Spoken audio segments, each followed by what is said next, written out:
আসসালামু আলাইকুম। আমাদের বাসাবাড়ি করার পরে আমরা খুব টাইলস সিলেক্ট করার দিক থেকে একটা চ্যালেঞ্জিং বিষয় পড়ে যাই। তো রুমের ক্ষেত্রে যতটুকু না চ্যালেঞ্জিং হয়, কিচেনের ক্ষেত্রে অনেক বেশি চ্যালেঞ্জিংয়ে পড়তে হয়। কেননা কিচেনে দেখা গেছে আমরা সেম টাইলস রাখার চেষ্টা করি, যে রুমে যে টাইলসটা লাগালাম ওইটা দেখা যাচ্ছে কিচেনে দিলাম।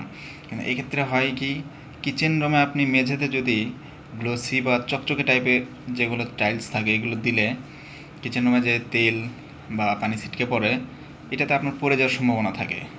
তো এই জন্য কিচেন রুমে আসলে গ্লোসি চকচকে এগুলো টাইলস ইউজ করা যাবে না। আপনারা ম্যাট ফিনিশ বিভিন্ন ধরনের সুন্দর সুন্দর ডিজাইনের টাইলস আছে, এগুলো ইউজ করতে পারেন।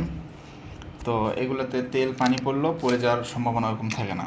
তবে ওয়ালের দিক থেকে আপনি গ্লোসি চকচকে টাইলস ইউজ করতে পারেন।